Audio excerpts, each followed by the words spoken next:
Hello and welcome to Middle Age Moto. Today we're going to go over the 5 things that I love about the Ducati Monster, and I think 5 is a little on the low side. Some of these are well, all of them are based on the model, of course, and the reason I went with the S, I have in another video the difference between the S and the non-S version. But number 1 is in no particular order, is going to be the brakes. I've never had a bike that stopped like this. It's got the Brembo M50 calipers on the front, and it will hang you in the... it's unbelievable. It will, you got to hold on. It'll put you in the trees if you don't. It stops. The feedback is phenomenal. I've never felt any brake fade. Now, I've never tracked the bike, and I normally ride like this, but I've said before, I do get out there and do some spirited riding. The brakes are phenomenal. With that said, the rear brake had an issue with it, but once they bled that out, it definitely made a difference, and the rear brakes, as far as rear brakes go, is pretty decent. So I really truly can't complain. Number 2, the suspension, Öhlins suspension. Never had premium suspension like this on any of my bikes. Like I said in previous videos, I've had a bunch of R1s and a bunch of Yamahas, VMAX, R1s, and suspension was okay. It was all adjustable, but this suspension is just premium, and the adjustments and the ease of adjustment, and a lot of the other bikes that I've had in the past, when you change the suspension, unless you really drastically change it, it didn't really make that much of a difference. And the Öhlins suspension is just, it's wow. I mean, and that's making it hard on my next bike, because I want another bike to split up the driving and have something that's a little bit more comfortable. Not that this is uncomfortable, but I got on a tangent there again. I think I'm on number 3. I'm concentrated on ride.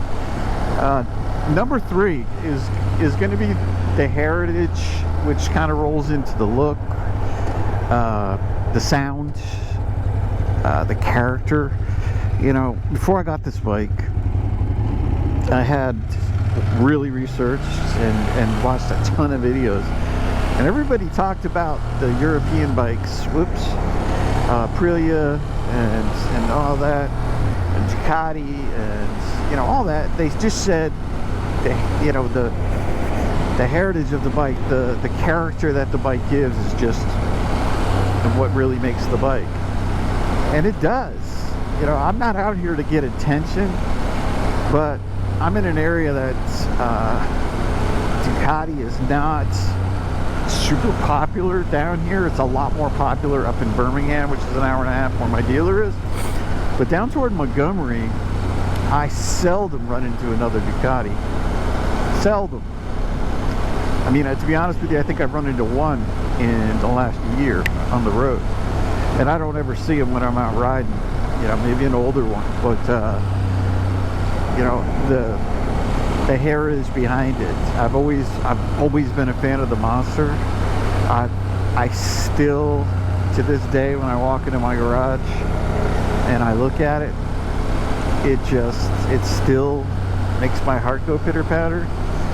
I still look back at it when I walk away and say, wow, that's a beautiful bike.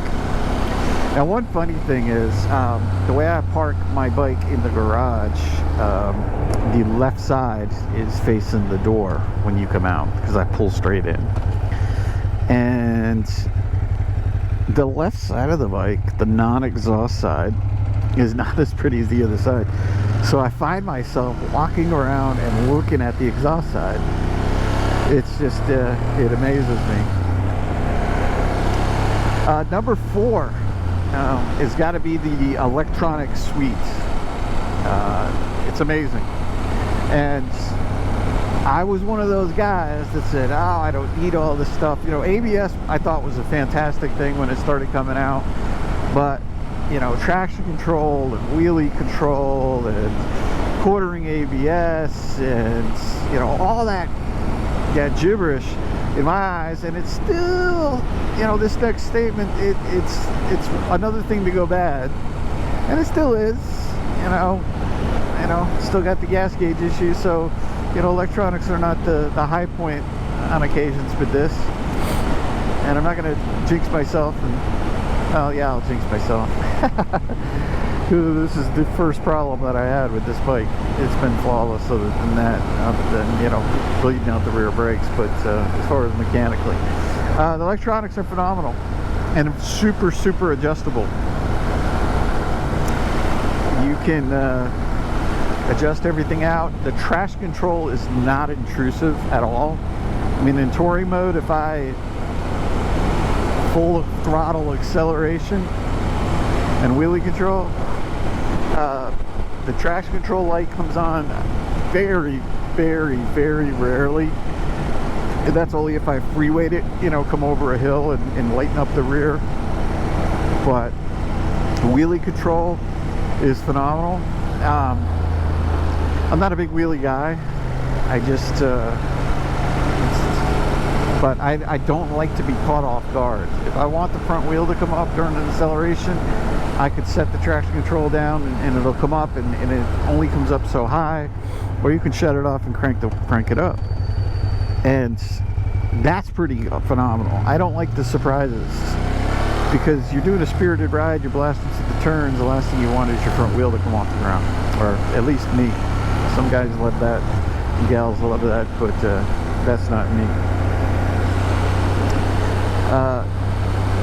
Number 5, I kind of jumped into that, and it's the total look of the bike, the minimalist look, the trellis frame. I just absolutely love the look of the bike, and that kind of, you know, parlays into, you know, the heritage, but the look just still blows me away.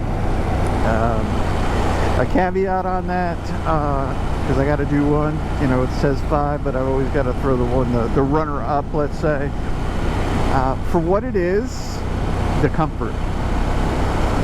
The only thing that I find is my rear end gets numb, and you're kind of locked into the seat, but when you're accelerating hard, that's a good thing. And again, I'm not a little skinny guy, so there's not a whole lot of room to move around on the seat. But as far as comfort, I mean, riding a couple hours, I'm good. I really am. I don't have any aches and pains other than some of the, you know, old wounds. I used to be a real crazy dirt bike rider back in the day, and I've broken a lot of stuff through the years, and I've got to make some pains. It's like a weather vane when it rains, or it's going to rain. I ache all over. So I get a little pain in my left elbow every once in a while. A tiny bit of knee pain, because you are pretty tucked on this bike. Maybe I'll just make this, you know, 7. The last caveat, so I can still name it 5, because that's what everybody does. You know, we want to stick with the norm. Now, the handling and the handling characteristics of this bike are absolutely phenomenal. Absolutely phenomenal. The feedback, once you get your suspension straight, the confidence, the turn-in, how planted the bike is, how good it manages bumps, and a lot of that has to do with the suspension I talked about earlier, and once it's tweaked right. But the handling of the bike, the characteristics of the bike, and the feedback the bike gives you, phenomenal. And it doesn't look like that, you know. It looks kind of like a cruiser.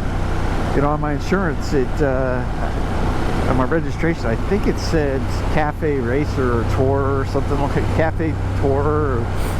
I mean, insurance is cheap, you know, for me. Now, I'm middle-aged and I got a clean driving record, so that would, you know, contribute to that a bit. But definitely cool. So I wanted to thank you. I'm trying to cut the length of these down, and I'm not a good judge of time, so I don't know if I'm doing so. I just think you know, taking 20 minutes of your time is a little long, so I'm going to try to cut them down to, you know, 10-15 minute videos. And I get a little windy, so it doesn't usually happen. But I appreciate you spending the time with me today.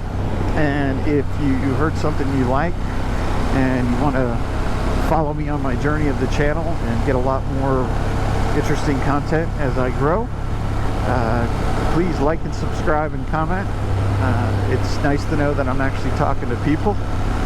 One of the watchers actually, or one of my subscribers actually said that, which meant the world to me. It's definitely nice to know that I'm actually talking to people. It may be a handful, but I'm still talking to people.